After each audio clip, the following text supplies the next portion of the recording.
Hi. I'm sitting in the car because it's really windy outside. I've just been for a walk and I'm going to drive to Algesur in a minute because my internet connection is so slow I can't upload videos.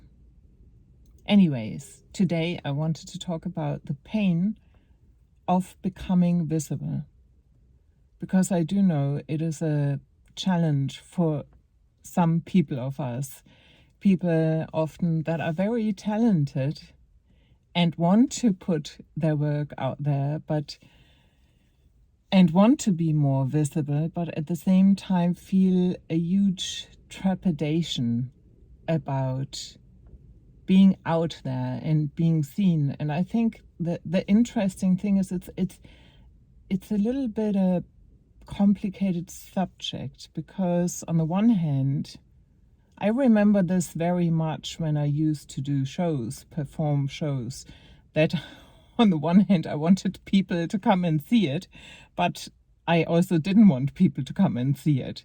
So if there wasn't anyone showing up or too few people, I would be disappointed, and I might have been overwhelmed if there were too many people. And I want to break that a little bit down, because I think it's important to understand, especially if we want to break through that pattern. So for me personally, how this would show up if I would take the risk to take my work and put it out there, whether it be a show or whatever it is, and then nobody would react to it or nobody would see it. It would trigger this voice inside of me that would be saying, see, what you have to say isn't important anyways. So it's kind of like a trigger. On the other hand, I think there's the other fear of being all of a sudden too successful and too visible, with the danger of that there might be people who would come and attack you. So, and I think this is very true for people who have been either in a difficult relationship or have been growing up in a way that they never really felt seen. So maybe either they weren't listened to, or if they were, they would be attacked. So both of those things might be a bigger trigger than I mean, I think it's always painful not feeling rejected or either feeling attacked, but I think for those people who have had these traumatic experiences for a long time, it is even more of a trigger. So in a sense, it means if you decide to become more visible with your business, with your art, whatever it is, you kind of signing up for going through that pain, because you will be triggered. There will be times where nobody watches it. There might be times where someone is saying something that is not so nice. So I think there is a pain we have to go through in order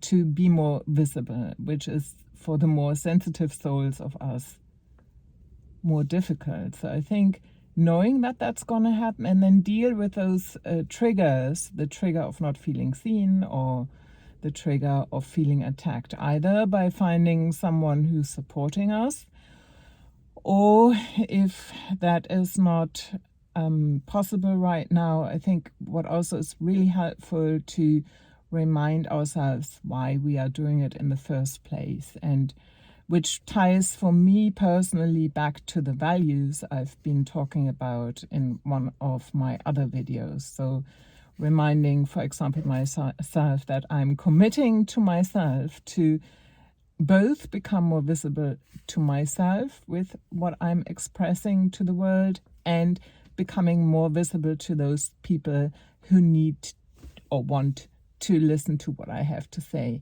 And for me, the commitment is combined with wanting to inspire other people, and especially wanting to inspire those people who have been somehow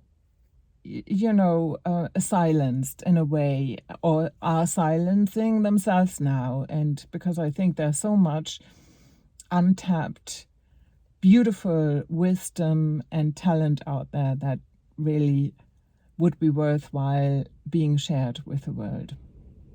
So that's how I remind myself why I'm doing what I'm doing.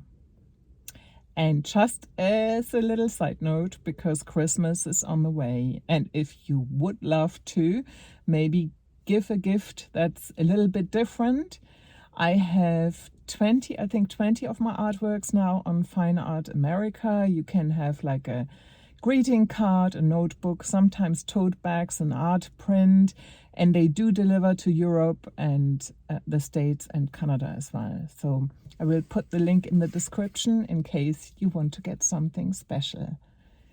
Here's to being more visible. Take good care. This was Anja Kersten, life coach and artist.